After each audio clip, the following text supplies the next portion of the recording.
Como a sexta-feira nunca decepciona, nesse vídeo a gente vai falar de duas grandes operações e um acordão.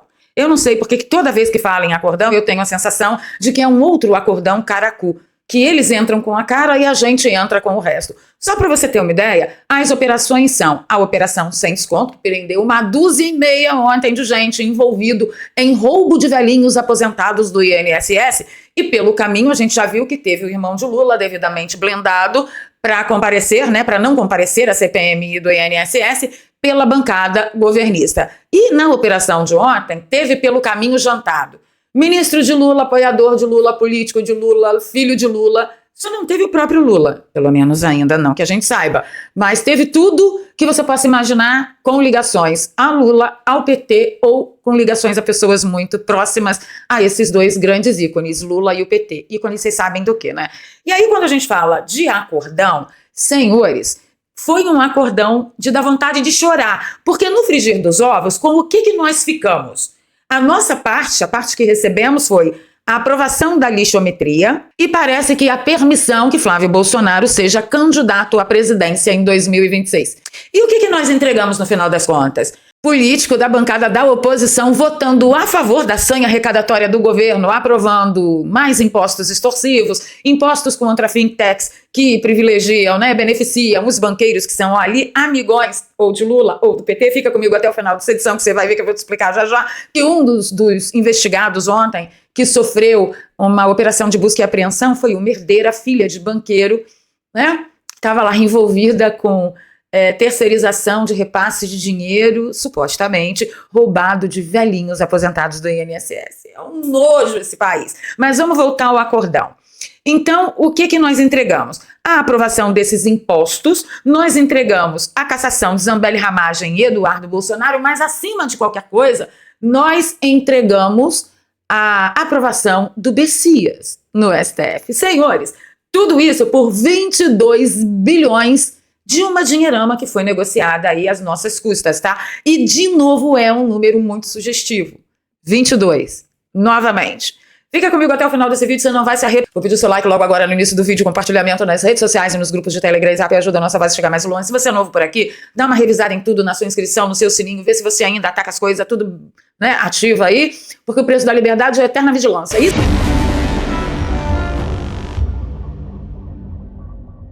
Para começar bem a nossa sexta-feira, né? Porque nem tudo é muro das lamentações no país de bananas. Olha só, o dono da bagaça toda resolveu que o Jair Bolsonaro precisa de um respiro. Ele deixou o Bolsonaro ter acesso à fisioterapia durante o banho de sol. Ele deixou que ele receba a visita da dona Michele Bolsonaro todas as terças e quintas, sem precisar da autorização prévia. Autorizou o Jair Bolsonaro a conceder entrevista a partir da prisão, do cárcere, né? Uma das entrevistas acontecerá no dia 23 de dezembro, ao Metrópolis. Eu não sei se será gravada, se será ao vivo, como que será, nem que horas que vai ao ar, se vai editar e etc e tal. Mas, pelo que nós sabemos, tudo acontecerá no dia 23 de dezembro. E deixou também, porque ele tem que deixar para Bolsonaro respirar, para Bolsonaro viver, né? O ovo que tudo vê tem que deixar. O mais importante disso tudo é que Alexandre de Moraes permitiu que Jair Bolsonaro receba correspondência. É direito do preso receber correspondência, e só o Jair Bolsonaro que estava assim com esses direitos suspensos. Então eu não preciso dizer para vocês qual é a nossa próxima missão mais importante de todas, depois de orar dioturnamente para Jair Bolsonaro ser livre, né, ser libertado. É o quê? Qual é a nossa próxima missão? Enviar uma carta física para Jair Bolsonaro desejando um Feliz Natal. É abarrotar a Polícia Federal de muitas cartas para o presidente. Obviamente que, como a gente está sabendo que o Correio está à falência, tá, né? A gente tem aquela dúvida se as cartas chegarão. Por isso, eu aconselho carta registrada e que você gentilmente poste nas suas redes sociais o número do registro da carta, que vai ser lindo, né? Você, eu mandei a carta, não entregou não, por que será que não entregou se foi uma correspondência registrada? Eu, se fosse você, não perderia tempo, tá? Essa é a nossa próxima missão mais importante. No entanto, você precisa continuar de joelhos no chão, porque o ovo que tudo vê não permitiu que Jair Bolsonaro fizesse a sua tão necessária cirurgia de hérnia inguinal. São duas, eu comentei com vocês aqui ontem. E, para mim, é o mais importante que o Bolsonaro precisa no momento, e ele não teve essa autorização. O Janjo, ele veio a público ontem, logo pela manhãzinha, dizendo, fazendo e acontecendo. Por quê? Porque o nome do seu filho, amigos do seu filho, foram citados na Operação Sem Desconto, as novas fases, E um monte de gente foi presa e um monte de gente sofreu busca e apreensão. E como o Zé Cachaça não é bobo nem nada, ele já veio a público dizer o seguinte, ó. Pessoas que estiverem envolvidas diretamente ou não, elas vão ser investigadas pela Polícia Federal. No caso do irmão dele, por exemplo, a bancada governista blindou o irmão de Lula, blindou o filho de Lula de ser ouvido. Mas agora, como tudo saiu em tudo quanto é emissora por aí, Lula diz que, olha, se tiver envolvido vai ser investigado. Eu quero saber, vai ser investigado por quem? Nós vamos ter acesso, porque isso é de interesse público, né? Porque essas investigações meia boca que andam acontecendo aí com blindagem, tudo no mais perfeito sigilo, sigilo total e absoluto, sigilo, né? Ultra sigilo. Aí não dá, né, ô Janjo? Aí não dá, Luiz Inácio. Essa nova fase da operação, né, sem desconto, saiu prendendo um monte de gente. O Paulo Gabriel Negreiros, tesoureiro da Confederação Brasileira de Trabalhadores da Pesca e Aquicultura. Gente, até de pescador, até de quem cria peixe, vão tomar banho, seus miserentos. Bom, foram pra cadeia ou sofreram busca e apreensão, né? A operação foi deflagrada ontem pela Controladoria Geral da União, que cumpriu mandados no Rio Grande do Norte, São Paulo, Paraíba, Pernambuco, Minas Gerais e Maranhão, além do Distrito Federal. Ao todo, foram cumpridos 52 mandados de busca e apreensão, 16 mandados de prisão preventiva e outras medidas cautelares que foram expedidas pelo STF. Aí você começa a ver que a queda de braço, desde que Bessias foi indicado, porque foi ali, gente, o ponto de tensão, o ponto de virada. Foi ali. Parece que o STF está dizendo assim para Janjo, você vai insistir no Bessias, olha aqui o que eu posso fazer com outras fases da operação sem desconto. O STF pediu ao STF prisão do senador Weverton Rocha, mas a PGR foi contra. Deixa eu falar uma coisa para vocês. Essa bagaça toda aí caiu na relatoria do ministro André Mendonça e ele tinha colocado tudo em sigilo. Quando foi ontem, à tarde, ele retirou o sigilo da operação. Claro que tem que retirar, a gente quer saber, ministro. Que isso? Zé Mudinho dos infernos de Bolsonaro. O ponto de tensão aqui é que o Weverton, ele é o relator da indicação do Bessias ao STF, gente. Então a coisa pro lado do Janjo, do Zé Cachaça, tá muito ruim, tá demais da conta.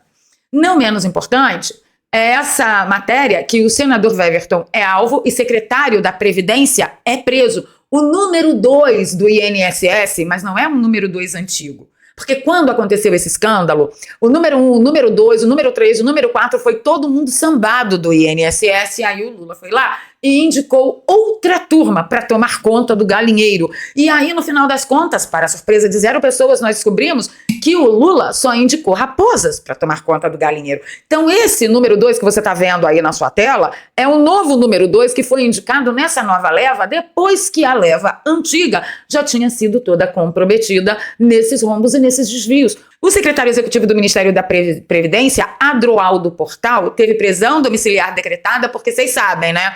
Roubar dinheiro de velhinho aposentado do INSS, você tem prisão domiciliar. Mas se você pintar uma estátua de batom, meu amigo, aí não dá, né? A PF também prendeu Romeu Carvalho Antunes, filho do careca do INSS. E aí tem um imbróglio com filho de Lula.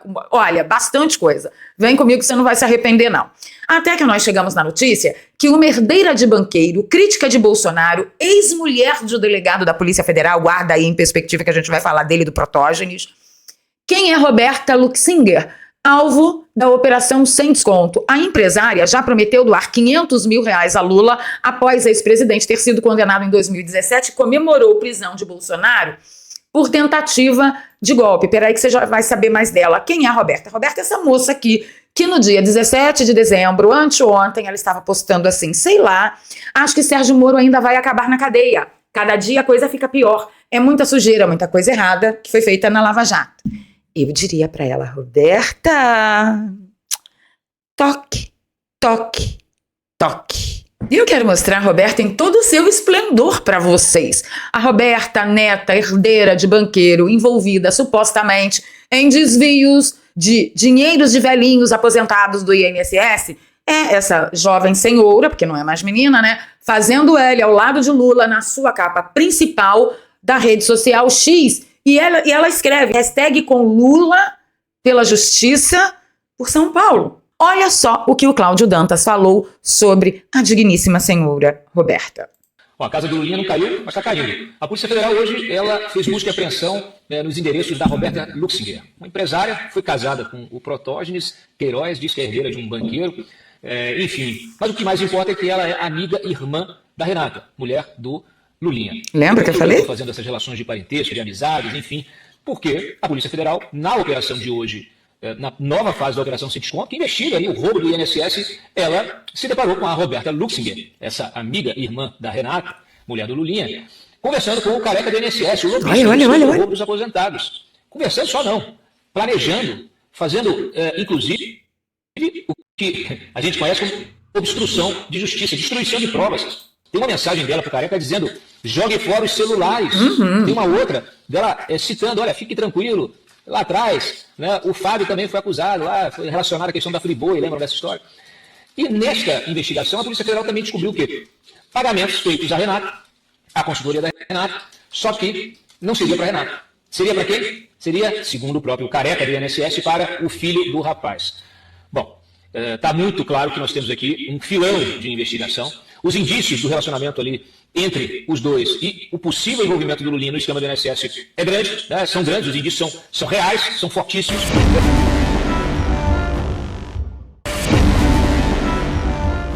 Um pouquinho só do nosso tempo, porque quem nos acompanha está com dificuldade de entender o que está acontecendo. E eu sou um defensor da democracia, e democracia, repito, é o respeito pela decisão da maioria, mesmo quando a gente não concorda. Isso está acontecendo. Aqui, a céu aberto.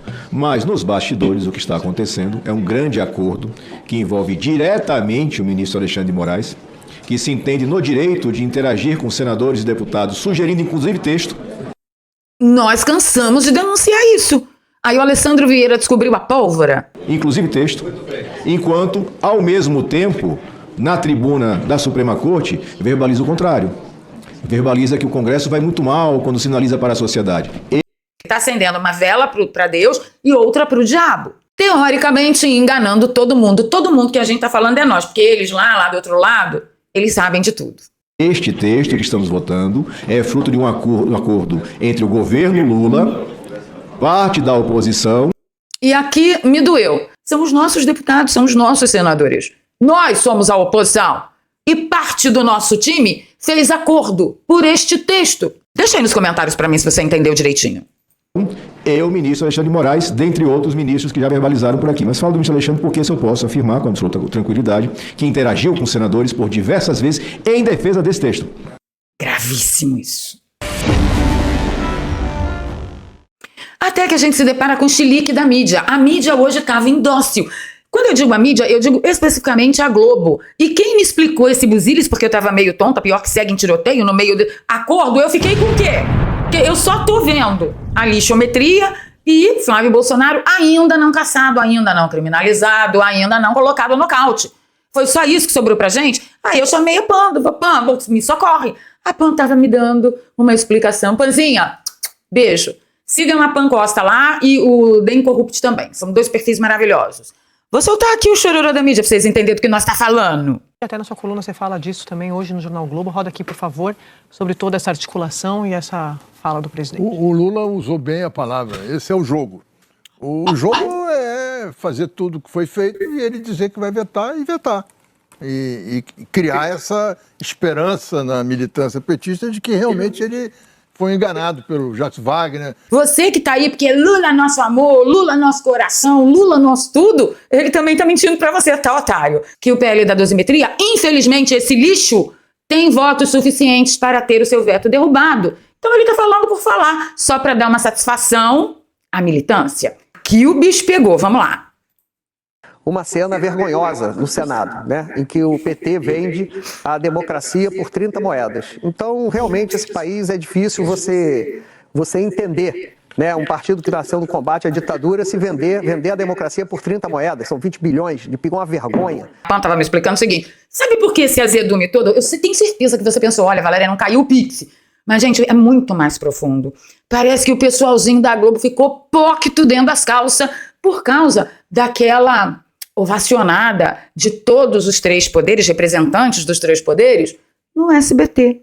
E parece também que tem muitos jornalistas tendo acesso a muito mais informação que antes eram passadas em tom de privilégio para os jornalistas da Globo, do G1, da Globo News, da Globo Aberta, da Globo, tudo que era buraco. Parece que eles se ressentiram. Não gostaram, não. E parece que alguém está furando o olho de alguém. E eu torço pela briga, senhores. Aqui, ó, a moeda da traição, da democracia. Havia um acordo com os ministros do Supremo, o senador inclusive citou o ministro Alexandre de Moraes, como sendo alguém que ligou para os outros senadores pedindo para aprovar o texto com a tal da emenda da redação que focava a redução de pena no 8 de janeiro. E a gente sabe que o Jacques Wagner teria trocado esse gesto para deixar a dosimetria passar por duas coisas. Uma, aprovação de créditos de 22 bilhões de reais no orçamento desse ano. E a outra coisa, que a gente apurou, a apuração do Rafael Moraes Moura, do blog que eu tenho no Globo, da minha equipe, que o Jacques Wagner pediu que os senadores da oposição, diante desse gesto, entre aspas, amolecessem o coração para o Messias. Eu, assim, sou desse time aí que você falou, que não acha verossímil que o Jacques Wagner tenha feito toda essa movimentação sem, no mínimo, a anuência do presidente. Pode ser que o presidente não tenha sido consultado diretamente. Olha, presidente. Ela acredita que Janjo está inocente nessa. O que fazer com a vida de um jornalista, né? E eu queria saber de você o que você achou dessa treta toda. E já que você ficou até aqui, segura que eu tenho um recado muito importante que pode mudar de uma vez a sua vida. Para tudo que você está fazendo e preste atenção nesse recado. Olha só, a matéria que acabou de sair, ainda há pouco, dia 9 de outubro de 2025, o IBGE informou que o home office já é a realidade profissional de mais de 14 milhões e 700 mil brasileiros. Só para você ter uma ideia, 1 a cada 5 mulheres que trabalham de casa. E no caso dos homens, é 1 a cada 6. Aí você consegue perceber duas coisas, que a situação em home office é mais comum entre as mulheres. Sim, o home office só cresce. E o mais curioso disso tudo é que nessa situação tem gente de tudo quanto é segmento, de tudo quanto é profissão e de tudo quanto é mercado. Tem gente trabalhando com venda, tem gente trabalhando com prestação de serviço. É um universo infinito. Tem gente até ganhando muito bem com plataformas como a Amazon, Magalu e Mercado Livre, que inclusive eu já comentei aqui com vocês sobre as vendas dos produtos que eu faço pela Amazon. Pessoal, para vocês terem ideia do que a gente está falando, as vendas online sem estoque já movimentaram só no ano de 2025 mais de 100 milhões de reais. É um número muito alto. Então sim, tem muita gente trabalhando de casa, mudando de vida e exercendo isso 100% home office. E se esse é o seu sonho, se você também quer aprender como trabalhar de casa, organizar a sua vida, fazer o seu horário, ter liberdade como eu tive de mudar de São Paulo para o Rio de Janeiro mais que urgente para poder socorrer a minha família, então eu super indico para você a Escola de Negócios Digitais do nosso querido amigo Daniel Alvarenga, que também é youtuber de direita. E para acessar a Escola de Negócios Digitais do Daniel Alvarenga é só você clicar no primeiro link que está aqui no comentário fixado e na descrição de todos os nossos vídeos. Clica no link, vai lá no Zap do Daniel, diz que você quer entender melhor como que funciona tudo isso. E lá nós vamos liberar para você 3 aulas gratuitas que vai fazer com que você aprenda do que nós estamos falando. E pode ficar despreocupado, porque não é bet, não é tigrinho, não é curso para aprender a vender curso, é trabalho sério, honesto, dedicado, e eu tenho que avisar vocês. É trabalho suado, tá? Você não vai ficar rico fácil, não. Ah, e você que já tem a sua profissão, saiba que você pode exercê-la através do digital. Você só precisa conhecer e dominar as ferramentas para isso. Dá uma olhada no testemunho que a gente recebeu há dias atrás. A Fábrica de Ideias da Cris comentou: eu trabalho em home office desde 2022, hoje sou nômade digital. Caminho sem volta. Tá vendo só? Quem começa não quer parar mais. Afinal de contas, na escala 6x1 da CLT, qual o trabalho que vai te oferecer um bom pagamento, bons lucros e você mesmo fazendo o seu horário e estabelecendo as suas prioridades? Eu pago as minhas contas com o digital há pelo menos 10 anos e posso garantir para vocês, se tiver dedicação, seriedade e compromisso, você vai dar uma viradaça na sua vida. Link na descrição e no comentário fixado. Vá lá, assista as aulas e depois você me conta o que você achou e que você já começou a dar uma virada de chave, mas aquela viradaça mesmo, pra ninguém botar defeito. Ficando por aqui, pedindo seu like, seu compartilhamento, se você gosta do meu trabalho, aqui tem um Pix. Nossa caixinha de Natal já está disponível, sejam generosos, porque presente de Natal aqui não dá, gente. Com as contas médicas, olha, esse ano foi uma derrota total aqui. Então, por favor, sejam generosos dos presentes de Natal, nós estamos precisando desesperadamente. eduardopravaleria@gmail.com. Eu encontro com vocês nos comentários. Vamos tretar. Beijo no coração. Fui.